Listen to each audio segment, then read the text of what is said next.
Hello friends, मैं हूं doctor Umakant. दोस्तों, छारसूत्र चिकित्सा को पाइल्स, फिस्टुला, फिशर या पाइलोनेडल साइनस जैसी जो रोग होते हैं, इसके लिए एज ए ट्रीटमेंट मॉडलिटी या चिकित्सा की प्रक्रिया के रूप में अगर हम चुनना चाहते हैं, लेकिन हमारे मन में कई बार कुछ भ्रम होते हैं, सवाल होते हैं, कन्फ्यूज़न होते हैं, या हमने इसको एज ए ट्रीटमेंट मॉडलिटी या चिकित्सा के विकल्प के रूप में अगर हमने चुन लिया है और हम चिकित्सा ले रहे हैं, फिर भी कई बार चिकित्सा के दौरान भी हमारे मन में कुछ सवाल आते रहते हैं या प्रश्न आते रहते हैं, लेकिन उसके उत्तर हमको उतने सही नहीं मिल पाते हैं।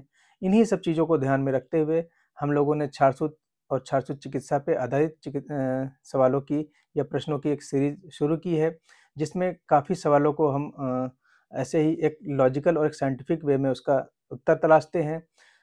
अगर आपके मन में भी कोई सवाल है, कोई भ्रम है, कोई कन्फ्यूज़न है, तो आप हमें फ़ेसबुक पेज पे या हमारे यूट्यूब चैनल पे इनको देख सकते हैं। काफ़ी संख्या में इन सवालों के उत्तर हम लोगों ने दिए हैं, उसके वीडियोज़ पड़े हुए हैं। या अगर इनसे अलग आपके मन में कोई और सवाल है, तो आप हमें कमेंट बॉक्स में पूछ सकते हैं। दोस्तों, इसी सीरीज़ का आज का 12वां सवाल है कि छारसूत्र का निर्माण प्रक्रिया क्या होती है और इसमें उपयोग होने वाली औषधियाँ कौन-कौन सी होती हैं? दोस्तों, हम यहाँ थोड़ा-सा टेक्सचुअल रेफ़रेंस लेंगे। हम देखेंगे कि हमारे शास्त्रों में क्या कहा गया है, छारसूत्र की निर्माण प्रक्रिया के बारे में क्या कहा गया है, छारसूत्र के बारे में क्या कहा गया है। इसी को हम जो bachelor of Ayurvedic medicine and sciences के लिए जो हमारी टेक्स्ट बुक चलती है, बीएमएस के कोर्स में जो हमारी टेक्स्ट बुक चलती है शल्य चिकित्सा की, डॉक्टर आशीष पारिक की, इसका हम लोग पेज नंबर 111 पे अगर हम लोग देखेंगे, तो यहाँ छारसूत्र को बनाने की जो प्रक्रिया बताई गई है, उसमें सबसे पहले आचार्य चक्रदत्त ने इसका वर्णन दिया है और एक श्लोक या एक सूत्र के रूप में इसको बताया है। श्लोक है, भावितम रजनी चूर्ण स्नुहि क्षीरे पुनः पुनः बंधनात् सुदृढ़म सूत्रम भिन्न अतर्षो भगंधरम। आचार्य चक्रदत्त की अर्श चिकित्सा के जो 5वां चैप्टर है, उसका 148वां श्लोक है। अगर हम इसको भैषज रत्नावली की अर्श चिकित्सा में देखें, तो 9वें चैप्टर का 271वां श्लोक है। इसमें इन्होंने बताया है कि हम एक कपास का सूत्र लें, इस पे हम लोग स्नोई क्षीर और हरिद्रा की कोटिंग करें। इसको प्राचीन आचार्यों ने हमारे इस रूप में बताया था, लेकिन जब हम लोग आज के मॉडर्न टाइम में हैं, तो हमें यहाँ पे चीज़ों को क्लिनिकल ट्रायल में ले जाना पड़ता है, जहाँ पे हम जब तक किसी भी चीज़ को प्रॉपर्ली स्टैंडर्डाइज़ ना कर लें, तब तक हम उस ट्रीटमेंट मॉडलिटी या उस ट्रीटमेंट डिवाइस को यूज़ नहीं कर सकते हैं। अगर हम देखें तो एक साधारण से कपास सूत्र को हमारे जो आचार्य थे, उन्होंने एक मेडिकल डिवाइस में कन्वर्ट कर दिया था। जैसे जब भी हम लोग कुछ सर्जरी करते हैं, तो हम लोग इंसिजन देते हैं, एक्ससिजन देते हैं वहाँ पे, या हम लोग स्क्रैपिंग करते हैं, ये सारे हम लोग किसी इंस्ट्रूमेंट से करते हैं, जो हमारे टूल्स होते हैं उनके द्वारा करते हैं या किसी डिवाइस से करते हैं। लेकिन हमारे आचार्यों ने जो छारसूत्र के रूप में एक मेडिकल डिवाइस बनाई, ये इन्हीं सारे जो इंस्ट्रूमेंट से करने वाले कार्यों को स्वयं करती थी। अब अगर हम लोग देखें, सबसे पहले अगर हम लोग को छारसूत्र का निर्माण करना है, जैसे आचार्यों ने बताया, वो तो सरल तरीका था, लेकिन हम लोग अगर इसको स्टैंडर्ड तरीके से देखना चाहते हैं, जो नए मॉडर्न टाइम में जो पैरामीटर सेट किए गए हैं, जो अगर हम लोग कोई इंग्रेडिएंट लेते हैं, जैसे अगर हम लोगों ने सूत्र को ही लिया, तो हम लोग अगर नॉर्मल कपास सूत्र को लेते हैं, तो जो उसकी हम लोग जब भी कोई भी सूत्र लेते हैं, तो उसकी हमेशा जो उसकी स्ट्रेंथ दिखी आती है, उसको हम लोग टेंजाइल स्ट्रेंथ से नापते हैं। हम लोग नॉर्मल जो कपास सूत्र होते हैं, उस पे अगर 1 किलो वज़न भी लटकाएँगे, तो हमारा धागा या हमारा सूत्र टूट जाएगा। इसीलिए हम लोग बार-बार लाइन एंड थ्रेड यूज़ करते हैं, 20 या 30। इसमें जो 20 होता है, वो सबसे परफेक्ट माना जाता है। ये क्योंकि थोड़ा पतला होता है, क्योंकि जब भी हम लोग इस पे औषधियों की कोटिंग करते हैं, तो रिपीटेड कोटिंग की वजह से ये मोटा हो जाता है। अगर छारसूत्र काफ़ी मोटा हो जाएगा, तो हम लोग जब भी उसको बंधन करेंगे, तो उसकी ग्रिप अच्छी नहीं आएगी। इसीलिए जब हम लोग बार-बार लाइन एंड थ्रेड 20 का यूज़ करते हैं, तो जो इसकी टेंसाइल स्ट्रेंथ होती है, मतलब इसकी जो मजबूती होती है, अगर हम लोग इस पे 5 किलो वज़न भी अगर हम लोग टाँगेंगे या लटका देंगे, तब भी ये टूटेगा नहीं, क्योंकि इसकी टेंसाइल स्ट्रेंथ इसलिए होना ज़रूरी है। जब भी हम लोग हेमरॉइड या अर्श की चिकित्सा में इसका बंधन करते हैं, तो बहुत ही दृढ़ बंधन करते हैं, बहुत ही टाइटली लाइगेट करते हैं, ताकि उसकी वैस्कुलरिटी हो जाए और उसमें वेस्कुलर टिश्यू जो है वो धीरे धीरे नेक्रोस हो जाए। तो जब भी उसके बेस पे हम इसको लाइगेट करने की कोशिश करेंगे तो ये टूट जाएगा। इसीलिए हम लोग बार बार लाइन एंड थ्रेड ज़रूर यूज़ करते हैं, ताकि इसकी टेंसाइल स्ट्रेंथ अच्छी है और जब भी हम लोग इसको बंधन करेंगे तो ये कभी भी टूटेगा नहीं। तो सबसे पहले इंग्रेडिएंट में हम देखें तो सबसे पहले सूत्र हम लोग देखते हैं। सूत्र में हम लोग बार बार लाइन एंड थ्रेड देखते हैं। तो इसका एक पैरामीटर ये हुआ कि सबसे पहले जो हम लोग सूत्र ले रहे हैं, सूत्र में हम लोग बार बार लाइन एंड थ्रेड ही लेंगे। और उसके बाद अगर हम लोग कच्चे पदार्थों के रूप में देखें तो जो हम लोग इस पे द्रव्यों की कोटिंग करते हैं उसमें स्नोही क्षीर, अपामार्ग क्षार और हरिद्रा को लेते हैं। और अगर हम लोग स्नोही क्षीर को लेते हैं तो हम लोग जो सब आचार्यों ने हमारे बताया था वो सबसे अच्छा जो टाइम होता है मॉर्निंग 5 बजे से 9 बजे के बीच में जो क्षीर का कलेक्शन है होना चाहिए। उसके बाद क्षीर की मात्रा कम हो जाती है और हमें उतनी अच्छी क्वालिटी का क्षीर नहीं मिल पाता है। तो एक ये भी पैरामीटर है कि हम लोग जब भी स्नोही क्षीर लें तो सुबह मॉर्निंग के टाइम का लें और पर्याप्त मात्रा में लें। उसके बाद अगर हम लोग क्षार की बात करते हैं तो उसकी क्षारीयता ऐसी होनी चाहिए कि बहुत ही ज़्यादा स्ट्रॉन्ग नहीं होना चाहिए, मृदु हो या थोड़ा-सा हम लोग उससे ऊपर ले सकते हैं।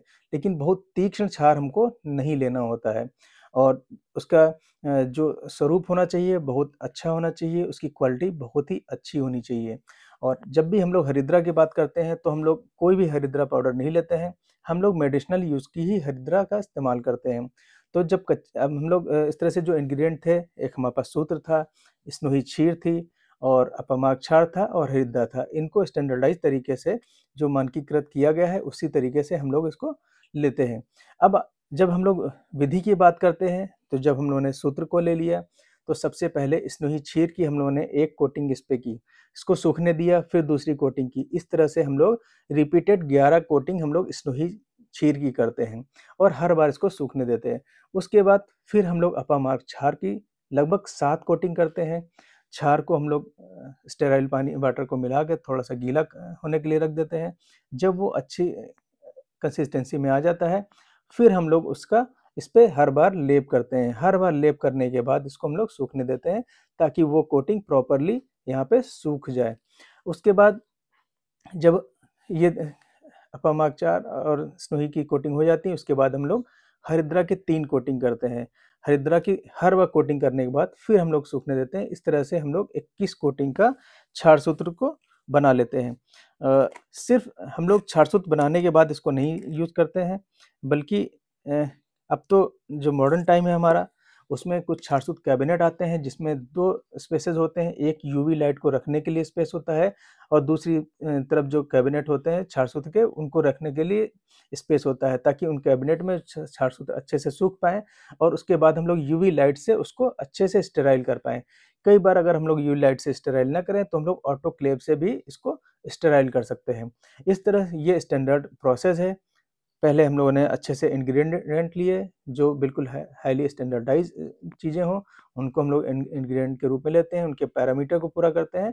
उसके बाद फिर हम लोग इस तरह का क्षार सूत्र बनाने के बाद उसको स्टेराइल कर लेते हैं और इस तरह से जो कंटेनर होते हैं उसमें हम लोग इसको वैक्यूम पैक करके रख लेते हैं। फिर जब हम लोग यूज़ करना होता है तभी हम लोग इसको कंटेनर से निकालते हैं और जितना प्रॉपर हम लोग को जितनी भी लेंथ का चाहिए होता है उसको हम लोग अपने हिसाब से यूज़ कर सकते हैं।